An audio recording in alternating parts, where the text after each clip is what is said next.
Okay, chat, we are back, and it is time. Mac Miller dropped another album. Shout out, of course, to the legend. Rest in peace. But Balloonerism, we get another one from our guy. And, of course, shout out as well, too, to just, whoever, because I'm not exactly certain of, the names of the people that, there's like the producers and stuff, but, it also just goes beyond, the album as well, too, however, and maybe this is something that I actually just need to research and look into.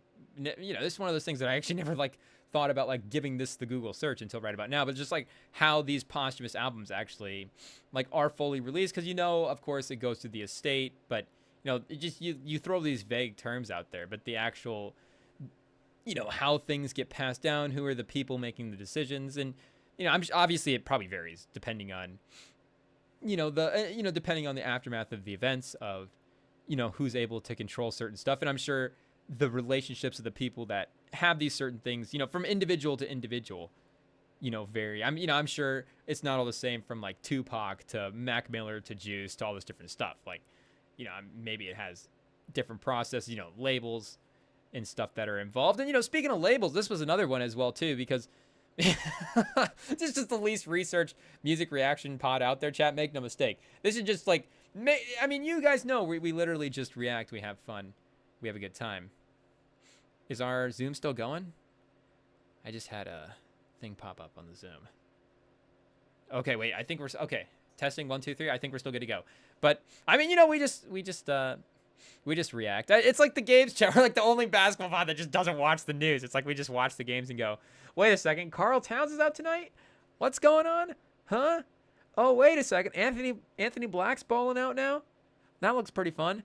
But I know that this was an album, obviously, that he had worked on beforehand, which is, I think, important as well, too, obviously, to the overall success of the album, because, nobody's going to be able to replicate the artist's vision like what the actual artist was able to do. So, as good as some, posthumous albums have been able to be for the course of guys' careers, the best ones that are released posthumously are the ones usually that still had creative influence from the person involved. And I guess I'm not exactly certain was this album fully made beforehand and just not released, or was it, or were there are pieces of it obviously made and then finalized by various people. But I know that some of the material from this dates all the way back to it says 2013, 2014. Yeah, so he recorded it between those 2 years, around the time his mixtape Faces was released. The album was released on of course, today/last night, January 17th, 2025, in reference to Balloonerism. And makes sense, of course, aesthetically, sonically, all that stuff, definitely, right in the lane with what he's doing with Faces. So yeah, I think the quality that this album is definitely you would definitely see that it would definitely make sense that Mac Miller himself would have created this album. And I know that this album was in the lore for the Mac Miller behind the scenes fans, the Mac Miller stans, I guess. This was one of the albums that has been highly sought after for a long time, but I guess it was apparently too controversial to release, which is kind of crazy. Obviously you go through the album and it's Mac Miller, make no mistake. He's not going to be, beat around the bush with his, with how he talks about his substance abuse and with his problems and with his, what he's going through mentally. He's just going to tell you how he feels, and he's going to tell you what he's going through, and he's going to be super honest and super open and super vulnerable. And obviously, to be honest, that's one of the reasons that his music is so great, is just because it's, Mac Miller, he's just literally just bearing everything out there for you in a lot of his music. And I guess again, I don't know how edited this would be to make this something where the label would be like, okay, this is something we're good with, or if it just got to the point where, it's like, okay, now it's time in sort of the Mac Miller timeline that it's like, okay, yeah, you guys can actually put this one out. Does it say anything about? I guess it doesn't say anything here on the Wikipedia page, if in like exact details about what the thing would be with the label. And I'm not exactly certain. That was just stuff that I was reading as well too. But for me, what he's able to do in the 2-album run from Swimming to Circles is, and there's an accessibility as, and, again, like we're saying with Mac Miller, like, there's an honesty with his music that is just going to be there the entire time. But, obviously maybe the accessibility with some of those albums are maybe a little bit more there. But, I honestly don't know why this one would be a problem. I guess would I have to go back and look through the lyrics of all the songs? Again, like he's definitely, like raw, pause, open and honest about a lot of the stuff here. I guess, are we going to get a live update on the Mac Miller streaming numbers right here on Spotify? Like, can we get the Genius for the first song? Like, I don't know why Mac Miller talking about drugs would be different than anybody else. And now our stream's going to get flagged by a label, chat. Oh, I guess we probably should be more specific. What are we looking for, chat? DJ chord organ. Jeez.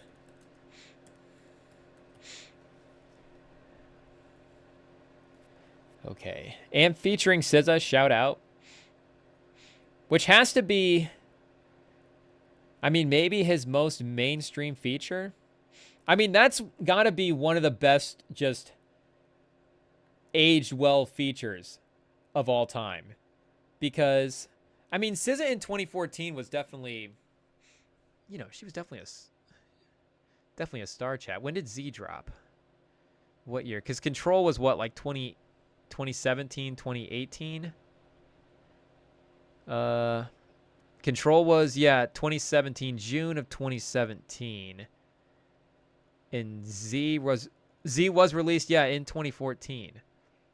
April of 2014. So around the time that this was all recording. So, definitely like early on in the career. So, I mean, the star potential was being felt. Like she had moved into a point where she was, debuting these solo albums. But, you just never know, chat. Like, and it's not even that she's just maintained, mainstream success. It's that SOS is, potentially an all-time R&B album. Maybe just in terms of an album quality standpoint, like maybe should have won best. Just again, it's all subjective. Like maybe that's our opinion. Like I know that's what me and Sam probably would have voted for. Definitely of the list that it was available. It's like, maybe for us it's the most biased no-brainer possible, just in terms of our rotations.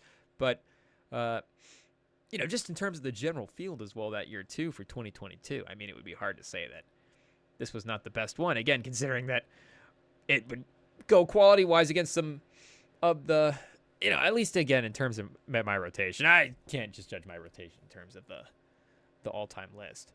But, for what SOS and where she's moved to in terms of the mainstream power. Yeah, 12th right now in streaming. In the streaming rankings for Spotify. 12th overall. Top 15 is pretty crazy. Is she over Kendrick right now? Not to turn into academics and start. They're 12th and 13th. So, really close. I guess there are more. Are we just going to start stereotyping, chat? There are more ladies than there are guys. But, I think the guys are bumping SZA as well, too. That's what we're saying. I guess we're just saying that all the ladies are not bumping Kendrick, but the ladies are bumping Kendrick now. Everybody's bumping Kendrick. So I guess more people are just, is it Kill Bill is just carrying her above Kendrick at this point? Is that just the most streamed song between the two of them? And if you look at, I was looking at, again, the daily Spotify streaming stuff, and Lana was like double what GNX was. And I was like, whoa.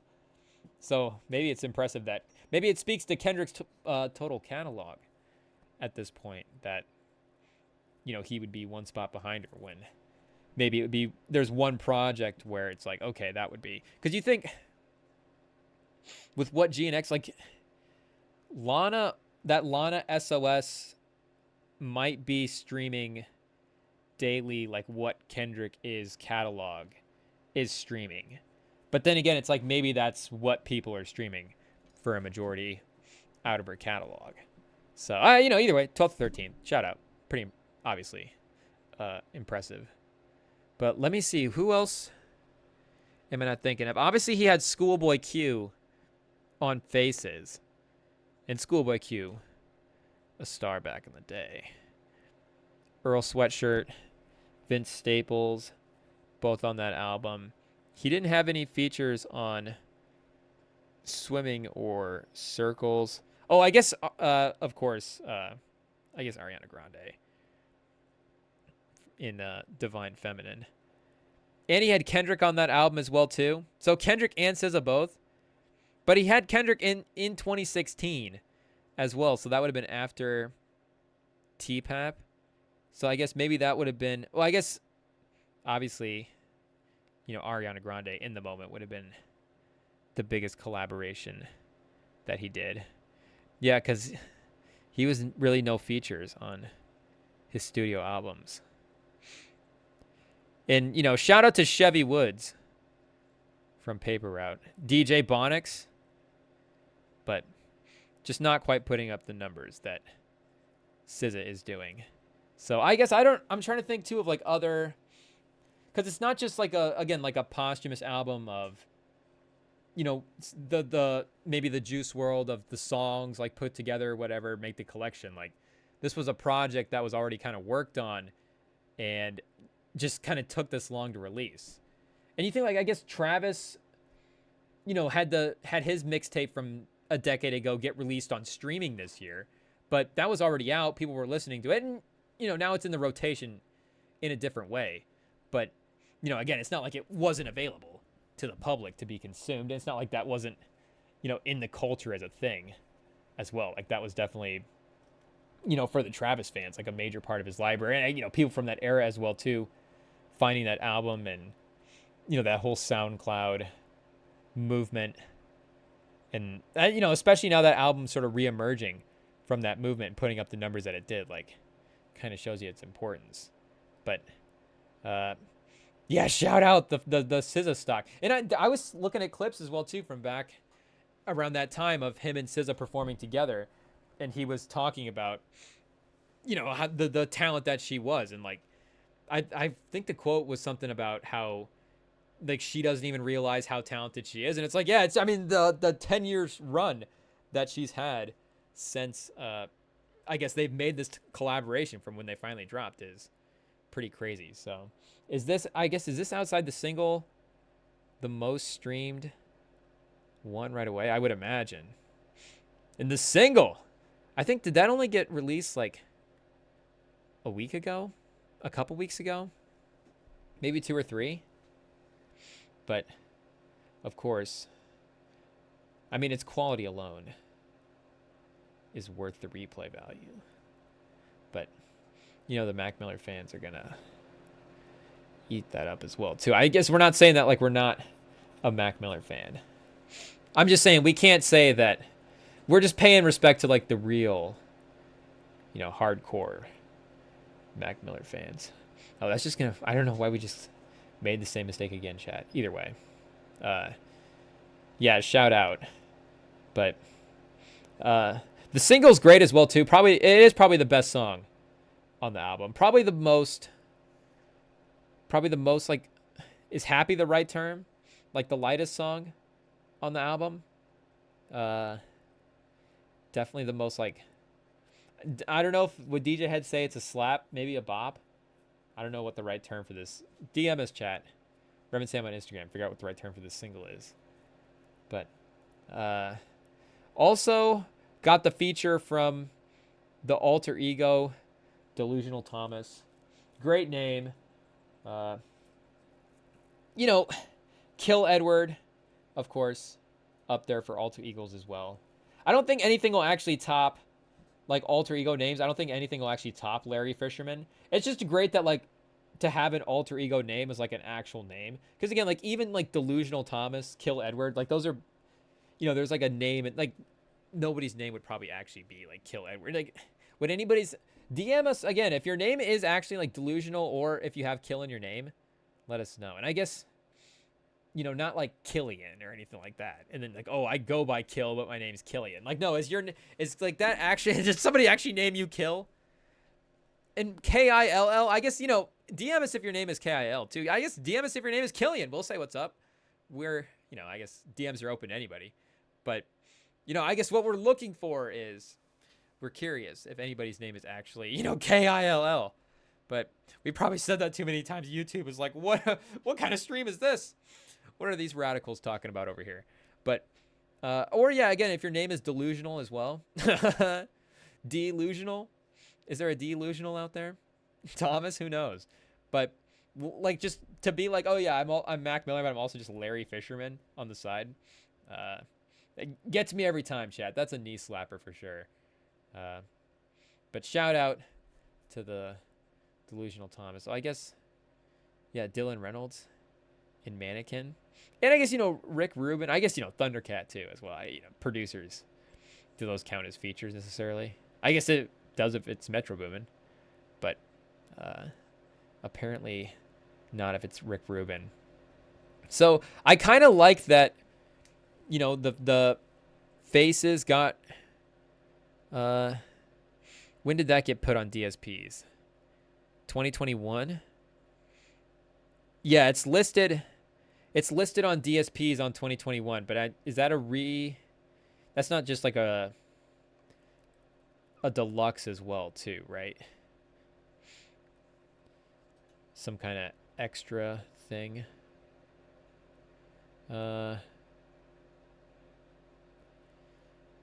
Yeah. Yeah, released for download in 2014, but commercially released, yeah, on streamings and on vinyl on in 2021. So I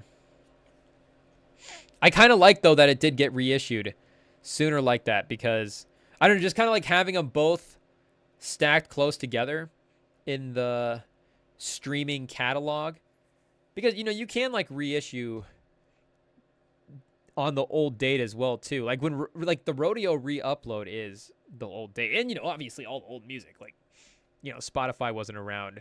I mean Spotify wasn't around even in 2008 or whatever, but definitely not when is Beethoven on Spotify. I think Mozart has a Spotify page. Like it's not like he was able to upload right when he dropped that symphony, but just the fact that it's kind of stacked close together, because obviously the albums are the same as well too, so you just kind of see the progression through the full thing.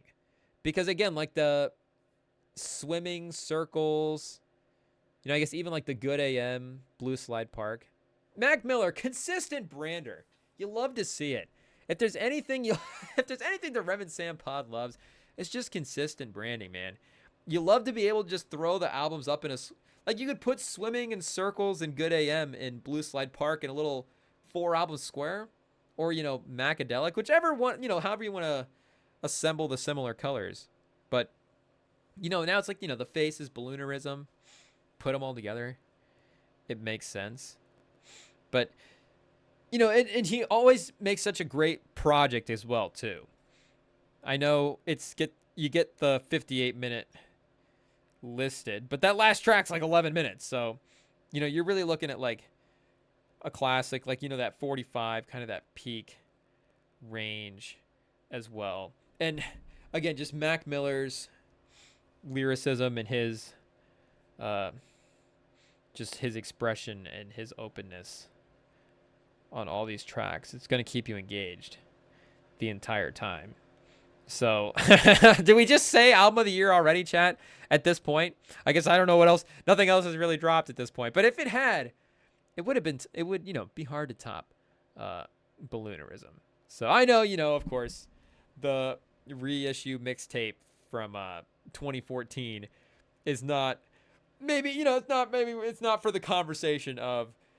Once we start getting into the Central C and the Weekend, are we going to start being like, is it better than Balloonerism? I'm like, no, this is Mac Miller's project from back in the day that we're getting now to enjoy. Finally on DSPs, finally released to the public. We finally get the whole thing, from start to finish. Pause. Crazy. Sorry. Sorry, Mac Miller. We didn't mean it like that. Do people just call him Mac Miller? If we were just hanging out, we'd be like, hey, what's up, Mac Miller? How you doing, Mac Miller? But shout out. And of course, it had us going back, bumping the old stuff. It's tough, and especially like now, especially with Juice as well. I don't know. There's something. I don't know if it's just the teen years, chat, but it's not even that. It's not even like, oh, you just get so depressed. Like, I'm sure, some people needed the music. I'm just saying for us anyways. It's, some people needed Mac Miller's music in a different way. Like, just in general for music, I think we've always been more production based. So it's like, yeah, his production, shout out Larry Fisherman. He's always on point with his beats. So, I mean, you could just listen to Mac Miller on a production value and get major entertainment out of that. And again, that's why some of the stuff with, like Circles where you get like a Blue World on there, you're going to get, some more maybe upbeat stuff from the production standpoint where, again, if we're just like talking production, maybe the vibe of this, an album like Balloonerism, maybe a little more, laid back to say the least, chat. But, it's interesting to like revisit some of this stuff. And I guess not that, guys like Kendrick and Tupac aren't necessarily, addressing difficult themes in a way. But, I guess for us, like for me anyways, sometimes, I gotta stop speaking for Sam. 2025, New Year's resolution. But, for me anyways, like sometimes some like the Mac Miller, like I'm saying, like with Juice now, like some of that type of content can kind of fall out of the rotation a little bit. I don't know. Are we just going for good vibes in 2020? Again, Mac Miller is always good vibes, but I guess, are we just going for like the aux songs, the car jams in 2025? But especially just like getting back, I was listening back to Circles. I was like, man, this is already, I was already starting to think about that too. Like, speaking of not ranking Mac Miller albums, I was thinking about that for, best albums of the 2020s already. And I guess that one, January 17th, 5 years ago today as well, 2020. So, imagine just the first major album release of the decade is, arguably the best project, but it was definitely in the mix. I mean, if you're looking at just other hip hop albums in that range, you're going to get, the top albums from this year obviously still kind of have to work their way in that range with, like we were saying, with Blue Lips and We Don't Trust You and Doechie's album. But, if you're looking at Mac Miller next to Denzel Curry, next to Metro Boomin, next to JID, next to Freddie Gibbs, like, I mean, Tyler, the Creator, like, I mean, you can make the case for, that project over any of them. But shout out. This is going to be, again, another one to just play the full project. And that's what's great about Mac is Mac Miller. It's just playing the full albums. Getting that complete project that is just that's worth your time, chat. Mac Miller is always going to be worth the time. So a 10 out of 10 project. And shout out to John Talks Music as well too. That's a page, of course, that we follow here, and we definitely look up to what he's doing over with his content. And, we definitely hope he calls in at some point. We've used up our one Instagram DM, so we'll just wait and see what happens. If you're watching, Jaw, send us, I guess, respond to our DM. But he's always done a great job of highlighting what the people responsible for Mac Miller's, career at this point have been able to do, because again, it becomes a tricky thing where, there have been other artists where you get to, you start dropping certain projects and it's like, okay, are you trying to like what is the goal here? Honor the artist's legacy? Is it, maybe something a little more personal than that? Like, it's tough to throw accusations around as well too. And it's tough again, like, to create a project for an artist without the artist to actually create what their vision would be. Again, not that this is what that is, but just in general for this type of stuff, like, that can just be definitely a tricky thing. But I mean, once again, delivering us another great project, again, as like a project that he had worked on that hadn't been released yet, and not kind of that posthumous compilation type thing. Like, who knows even just how many more, studio albums and stuff we'll get from Mac Miller at this point, because, I don't know. Again, the Mac Miller stands would have to really update me on if he has any other unreleased things like this in the pipeline. And again, this one's to enjoy right now. It's not to immediately be like, well, I guess, we're just never going to get anything else again. But, again, just to highlight the enjoyment for this one, it's just like, you definitely have to savor the project at this point, because, like we're saying, the experience of, being able to listen to him and be able to hear, just to hear the new thing for that first time, to be able to hear a song that he made for the first time, because that's just an undervalued thing, chat. And maybe it's not necessarily undervalued, but you get, like, you replay a song so much than you hear it the first time. Like, that's just a one-time thing versus, like, literally the rest of your life. And songs and artists and albums and all these things can impact your life in different ways, and they can become attached to moments, and they become like real special things in real parts of your life. But just that initial first reaction,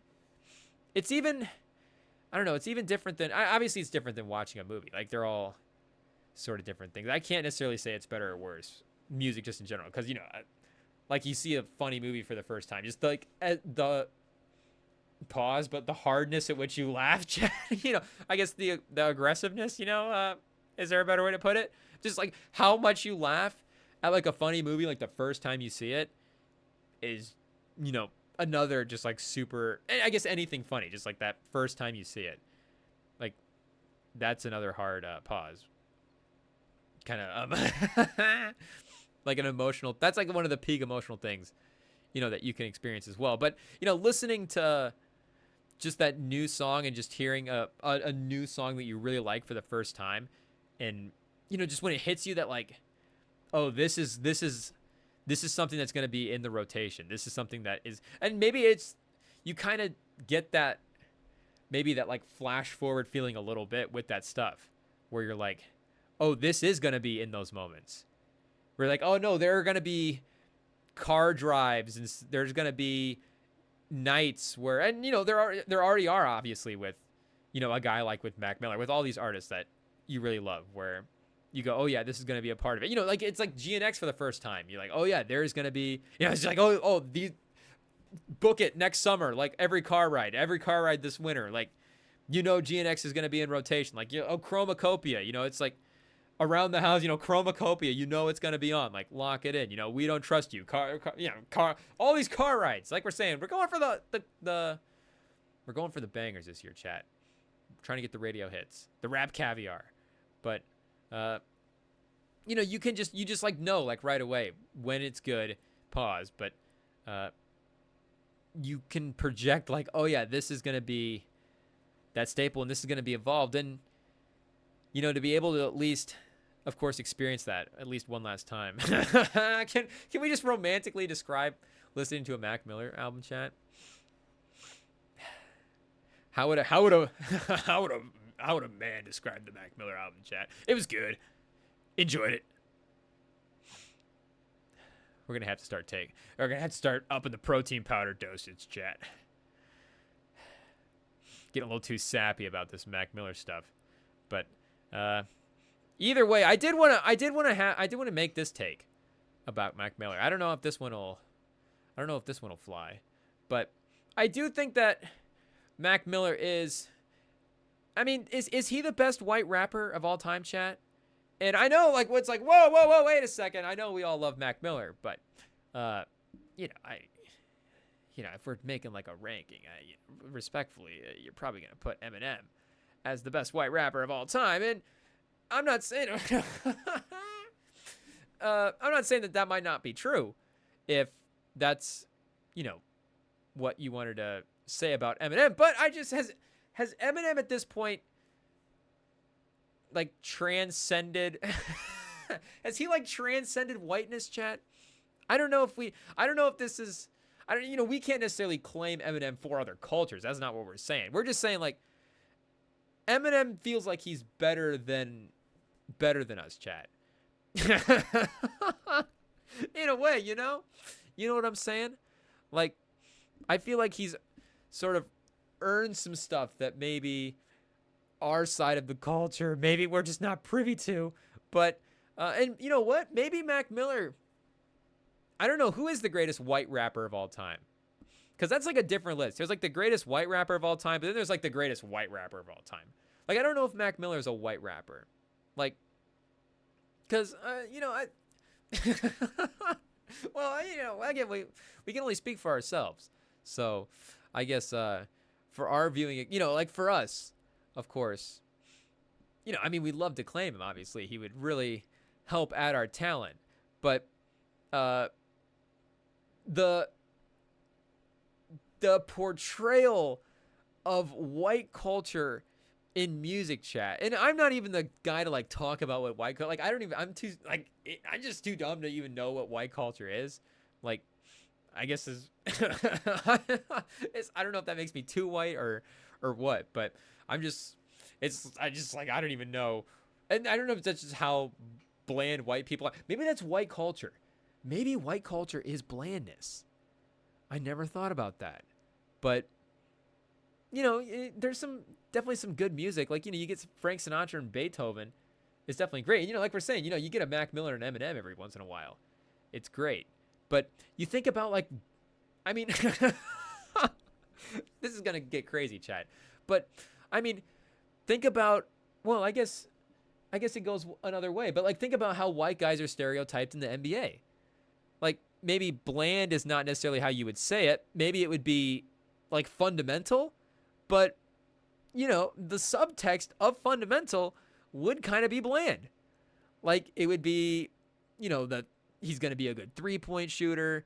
Maybe, pass the ball. He's not necessarily going to try to, I guess, again, we don't want to start, saying whatever. But, again, it's just going to be like and maybe it's not even a play style. Maybe it's like literally like kind of how the guy looks as well too. Like the 3-point stance and all, like the real textbooky type stuff. Like maybe there's a real vibe to kind of how a white guy might play the game. And make no mistake, like I think some white guys are getting cool, chat. There's some cool white guys now. I think like Tyler Hero, but Tyler Hero's also only getting rapped about by other white guys in songs. So maybe, I don't know how, it's just white culture, just incest. But maybe white culture is blandness. So when these guys like transcend blandness, it's like, well, I guess they're not speaking to white culture anymore. So it's like, yeah, Mac Miller. Have you ever heard this guy sample a beat? Like, I guess we can't even say that Mac Miller is the best white rapper of all time. Because I was just trying to make the case that Mac Miller was, just the best of, just gonna make just hype, best case. You gotta start making best case of all time, chat, for, everything. So, if we can just say like Eminem is just like in his own tier of something, then maybe that leaves the lane open for Mac Miller. Because make no mistake, once you get past Eminem and Mac, I guess, there's, what do you get? Like G-Eazy? Shout out. The champ always has G-Eazy's back when we're talking about that. And, Jack Harlow has, some hits and stuff. Like, the man's popular. So, And I think he does have some, like, I think he's pretty talented as well, too. Like, I think you can't say that the man's not a talented rapper. Like, I don't know if, I mean, he definitely leans more pop. And that can definitely be a thing as well, too, that happens with the white rapper is they go pop. Which, I don't know if that gets us in trouble with some other rappers that are currently in court right now by saying that. But, like Post Malone. Like we're gonna say what Post Malone's the third best white rapper of all time. Macklemore, like if we're talking hip hop, we say I guess Post Malone was hip hop, back in the day. White Iverson, White Iverson's hip hop, but Posty is like there's like variants. Like there's a hip hop Posty, but right now we're just in country Posty. There's rock star Posty. Like he can just take shape in all these different forms, but if we're going to say Logic is like Logic might act, well, Logic, I guess Logic is not like all white, right? Logic is, I guess saying the N-word in his music. So, I guess we can't say that he's a white rapper, but,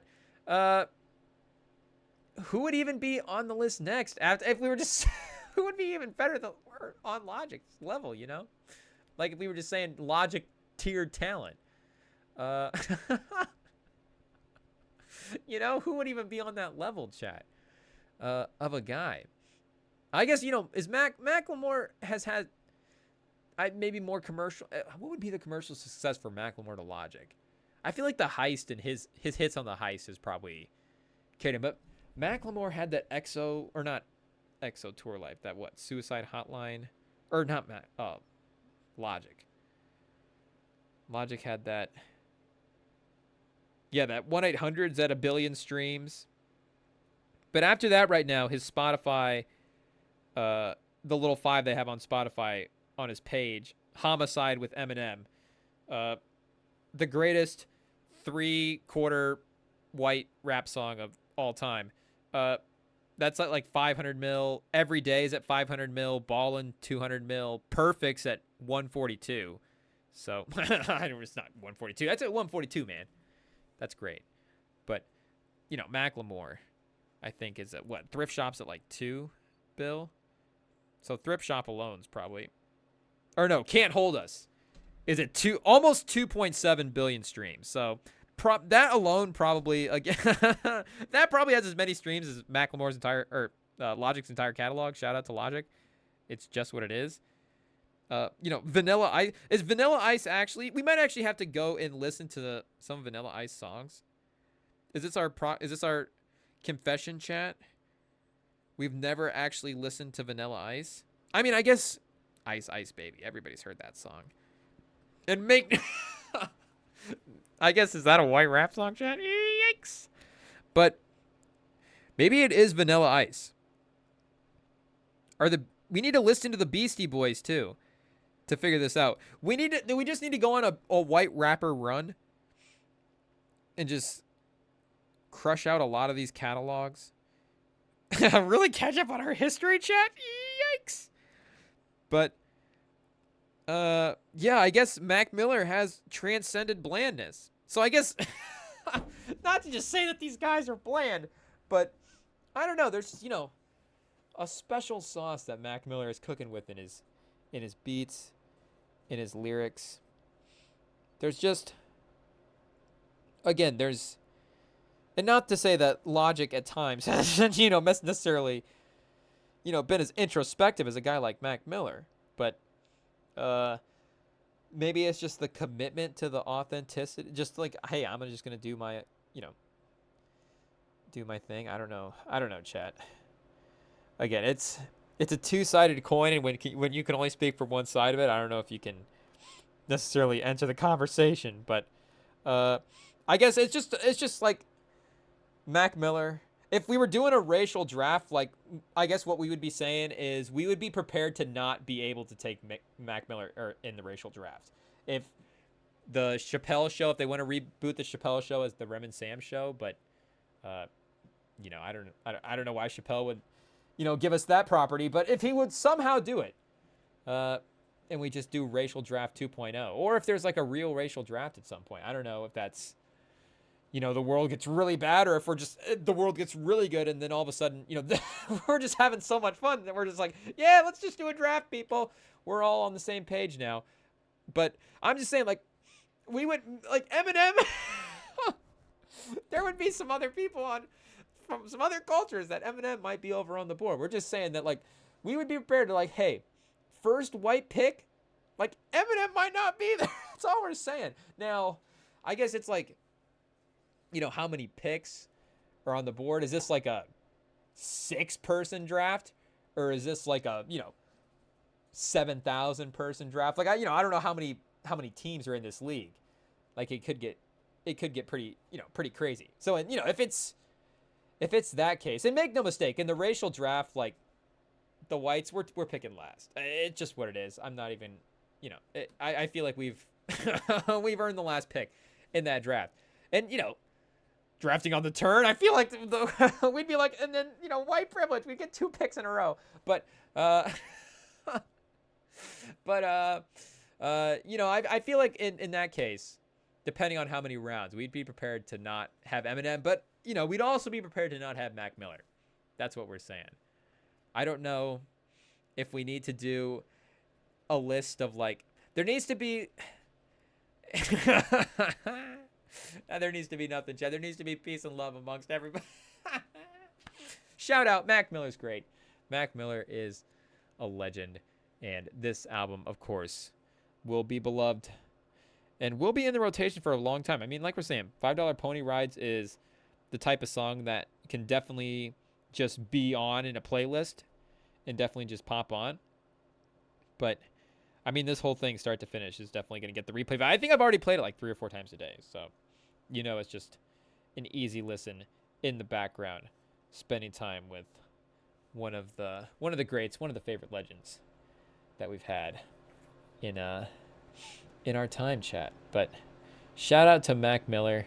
Did we cover enough NBA topics as well? Spurs Grizzlies are about to fire up. So make no mistake, chat. I think we're getting a call. I think somebody's saying that they need us. I think we got to go in a second. But the game hasn't quite started yet, so I think we got a couple minutes. But